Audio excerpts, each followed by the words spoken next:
அகிலம் நியூஸ் சொந்தங்களுக்கு வணக்கம். அகிலம் நியூஸின் இன்றைய காலை நேர பிரதான செய்திகள். முதலில் தலைப்புச் செய்திகள். ஆவணக்கோப்புகள் உள்ளதாக ரணிலை மிரட்டும் அனுர. IMF பிரதிநிதிகள் குழு இலங்கைக்கு விஜயம். அரசு ஊழியர்களுக்கு மகிழ்ச்சி தகவல் வெளியான முக்கிய தகவல். எரிபொருள் விலை குறையும் வாய்ப்பு, ஜனாதிபதி ரணில் வெளியிட்ட தகவல். யாழில் இளம் குடும்பஸ்தர் மீது வாள்வெட்டு தாக்குதல், காவல்துறையினரின் அசண்டை ஈனம். ஜனாதிபதி தேர்தல் குறித்த முக்கிய அறிவிப்பு. பலாப்பழத்தால் அடித்துக் கொல்லப்பட்ட வயோதிப பெண், இளைஞன் கைது. அதிகரிக்கும் கடல் கொந்தளிப்பு, காலநிலை குறித்து விடுக்கப்பட்டுள்ள சிவப்பு எச்சரிக்கை. தொடர்பான விரிவான செய்திகள். ஊடகவியலாளர் லசந்த விக்ரமதுங்கவின் படுகொலை மற்றும் முன்னர் மேற்கொள்ளப்பட்ட ஏனைய குற்ற செயல்களுக்கு நீதி வழங்கப்படும் என தேசிய மக்கள் சக்தியின் தலைவர் அனுரகுமார திசாநாயக்க தெரிவித்துள்ளார்.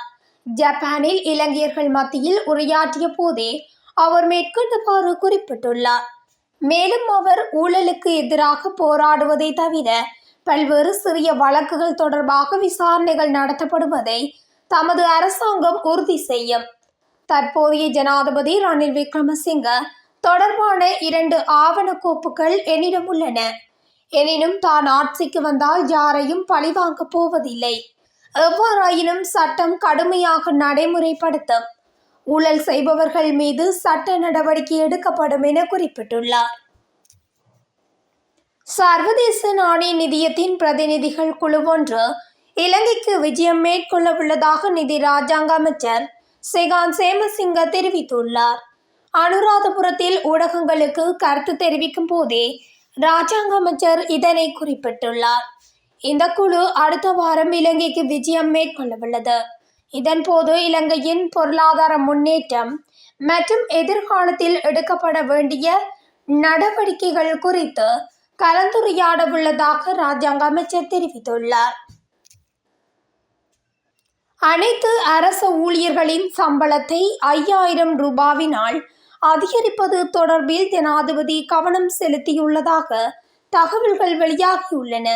அடுத்த மாதம் முதல் இந்த சம்பள அதிகரிப்பு அமல்படுத்தப்படும் என ஜனாதிபதி அலுவலக வட்டாரங்களை மேற்கோள் காட்டி இலங்கையின் தேசிய பத்திரிகை ஒன்று தெரிவித்துள்ளது. இதன்படி அரசு ஊழியர்களுக்கு அண்மையில் அதிகரிக்கப்பட்ட 10,000 ரூபாய் கொடுப்பனவுடன் சேர்த்து ஒவ்வொரு ஊழியருக்கும் 15,000 ரூபாய் வழங்கப்படும் என தெரிவிக்கப்படுகிறது. அரசு ஊழியர்களின் சம்பளத்தை மறு ஆய்வு செய்யவும் அடுத்த ஆண்டு முதல் சம்பளத்தை மாற்றியமைக்கவும் ஏற்கனவே குழு ஒன்று நியமிக்கப்பட்டுள்ளது. இந்நிலையில் இதற்காக செலவிடப்படும் பணத்தை ஏதோ ஒரு வகையில் மக்களிடமிருந்து வசூலிக்க வேண்டும். இல்லையேல் அடுத்த 4 மாதங்களுக்கு சிக்கல் ஏற்படும் என குழு சுட்டிக்காட்டியுள்ளது. எவ்வாறாயினும் இதன் கணத்தை அடுத்த அரசாங்கம் சுமக்க வேண்டும் என்றும் அரசியல் ஆய்வாளர்கள் சுட்டிக்காட்டியுள்ளனர். சில செலவுகளை நீக்குவதன் மூலம் எரிபொருள் விலையை மேலும் குறைக்க வாய்ப்புள்ளது என ஜனாதிபதி ரணில் விக்ரமசிங்க தெரிவித்துள்ளார். அத்துடன் சந்தையின் எரிபொருளுக்கு அமைய எமது எரிபொருள் விலையையும் சீரமைத்துக் கொள்ள வேண்டியுள்ளது என்றும் ரணில் குறிப்பிட்டுள்ளார். பண்டாரநாயக்க ஞாபகார்த்த சர்வதேச மாநாட்டு மண்டபத்தில் இடம்பெற்ற நிகழ்வில் கலந்து கொண்ட போதே ஜனாதிபதி இதனை தெரிவித்துள்ளார். அவர் தொடர்ந்து கருத்து தெரிவிக்கையில், கடந்த காலத்தில் நாட்டின் பொருளாதாரம் வீழ்ச்சியடைந்தது.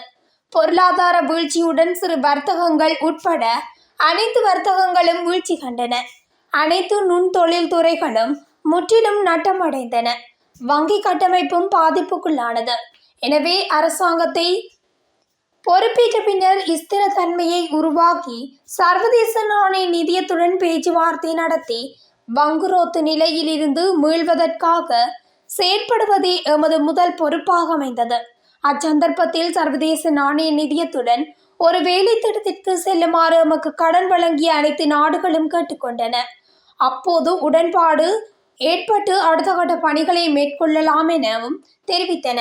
உத்தியோகபூர்வ கடன் வழங்குனர்களுடன் உடன்படிக்கை எட்டிய பின்னர் அந்த கட்டமைப்புடன் செயற்படலாம் என்று தனியார் கடன் வழங்குனர்களும் எம்மிடம் தெரிவித்தனர்.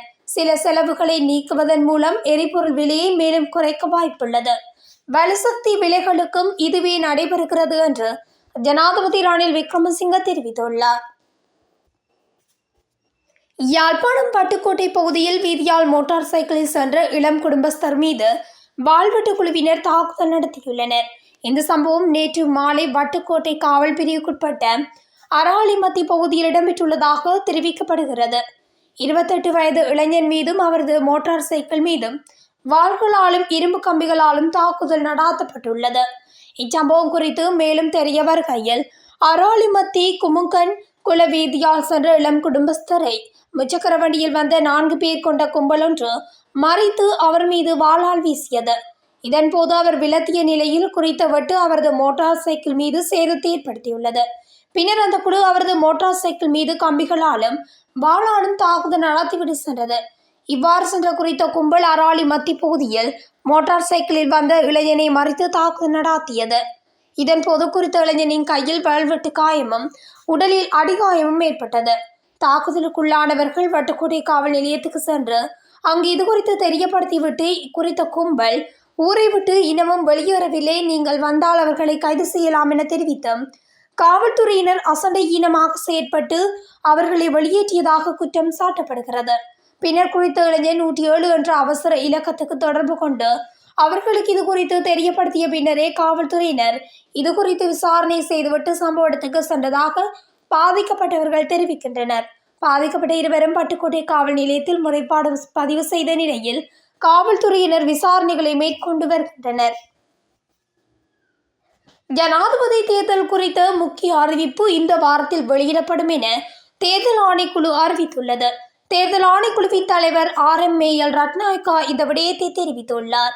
எதிர்வரும் 26ஆம் தேதிக்கு முன்னர் ஜனாதிபதி தேர்தலுக்கான வேட்புமனு தாக்கல் செய்தல் தொடர்பில் அறிவிப்பு வெளியிடப்படும் என அவர் தெரிவித்துள்ளார். தேர்தல் குறித்த அறிவிப்பில் வேட்புமனு தாக்கல் செய்தல் மற்றும் தேர்தல் நடத்தப்படும் திகதிகள் அறிவிக்கப்படும் என அவர் குறிப்பிட்டுள்ளார். தேர்தல் குறித்து அறிவித்து 16 முதல் 21 நாட்களில் வேட்புமனுக்களை கோரி அதன் பின்னர் 4 அல்லது 6 வார காலத்துக்குள் தேர்தல் நடாத்தப்படும் என அவர் தெரிவித்துள்ளார். அத்துடன் ஜனாதிபதி தேர்தலுக்கான நிதி பெற்றுக்கொள்ளல் தொடர்பில் நிதி அமைச்சருடன் பேச்சுவார்த்தை நடத்தப்பட்டு வருவதாகவும் அவர் குறிப்பிட்டுள்ளார். மேலும் பொலிஸ் மா அதிபர் மற்றும் அரசாங்க அச்சக மா அதிபர் உள்ளிட்டவர்கள் தேர்தலுக்கு பூரண ஒத்துழைப்பு வழங்குவதாக உறுதியளித்துள்ளதாகவும் அவர் கூறியுள்ளார். குருநாகல் மெல்சிரிபுர பகுதியில் 79 வயதுடைய பெண்ணின் தலையில் பலாப்பழத்தால் தாக்கி கொலை செய்த 29 வயது இளைஞன் கைது செய்யப்பட்டுள்ளார். மெல்சிரிபுர வடவன கிராமத்தில் வசித்து வந்த 79 வயதுடைய 4 பிள்ளைகளின் தாயே இவ்வாறு கொல்லப்பட்டுள்ளதாக மெல்சிரிபுர போலீசார் தெரிவித்துள்ளனர். இரு குடும்பங்களுக்கிடையில் ஏற்பட்ட தனிப்பட்ட தகராறு காரணமாக இந்த கொலை சம்பவம் இடம்பெற்றுள்ளதாக போலீசாரின் ஆரம்பகட்ட விசாரணையின் மூலம் தெரிய வந்துள்ளது.